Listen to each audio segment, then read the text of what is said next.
ಮಂಡ್ಯ ಲೋಕಸಭಾ ಚುನಾವಣೆಯ ಹಿನ್ನೆಲೆ ಮದ್ದೂರು ತಾಲೂಕಿನಲ್ಲಿದ್ದು ಕಾಂಗ್ರೆಸ್ ಪ್ರಚಾರದ ಭರಾಟೆ ಜೋರಾಗಿದೆ. ಇಂದು ಮುಂಜಾನೆಯಿಂದಲೇ ಮದ್ದೂರಿನ ವಿವಿಧ ಗ್ರಾಮಗಳಲ್ಲಿ ಕಾಂಗ್ರೆಸ್ ಅಭ್ಯರ್ಥಿ ಸ್ಟಾರ್ ಚಂದ್ರು ಅವರು ಪ್ರಚಾರ ಶುರು ಮಾಡಿದ್ರು. ಗ್ರಾಮಸ್ಥರನ್ನು ಭೇಟಿಯಾಗಿ ಮತಯಾಚನೆ ಮಾಡಿದ್ರು. ನಾನು ಇದೇ ಜಿಲ್ಲೆಯವನು, ನನ್ನಿನ ಮಗ, ರೈತರ ಮಗ, ನಿಮ್ಮನೆ ಮಗ.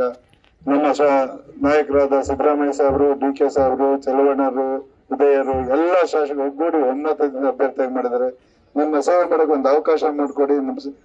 ನಮ್ ಸದಾ ನಿಮ್ಮ ಸೇವೆಗೆ ನಾನು ಸಿದ್ಧನಿರ್ತೇನೆ ಅಂತ ಹೇಳ್ತಾ, ನಮ್ಮ ಸೆಂಟ್ರಲ್ ಸರ್ಕಾರ ಬಂದ್ರೆ 5 ಗ್ಯಾರಂಟಿ ಕೊಟ್ಟಿದೆ, ಅದು ಅನುಷ್ಠಾನ ತರಬೇಕಾದ್ರೆ ನಾನು ಗೆಲ್ಸಿ ಉದಯರ ಜೊತೆ ಕೈ ಜೋಡಿಸಿ ಕೆಲಸ ಮಾಡ್ತೀನಿ, ನಿಮ್ಮ ಸೇವೆ ಮಾಡ್ತೀನಿ ಅಂತ ಹೇಳ್ತಾ ನಮ್ಮಲ್ಲಿ ಕೈ ಕೇಳ್ಕೊತೀನಿ, ಒಂದು ಸೇವೆ ಮಾಡಕ್ಕೆ ಒಂದು ಅವಕಾಶ ಮಾಡಿಕೊಡಿ ಅಂತ ಹೇಳಿ ಹೇಳ್ತೀನಿ. ಈ ಬಾರಿ ಕ್ಷೇತ್ರದ ಜನರು ಕಾಂಗ್ರೆಸ್ ಪಕ್ಷವನ್ನು ಬೆಂಬಲಿಸಲಿದ್ದಾರೆ ಎಂಬ ದೃಢ ನಂಬಿಕೆ ನನ್ನದು ಅಂತ ಸ್ಟಾರ್ ಚಂದ್ರು ವಿಶ್ವಾಸ ವ್ಯಕ್ತಪಡಿಸಿದ್ರು.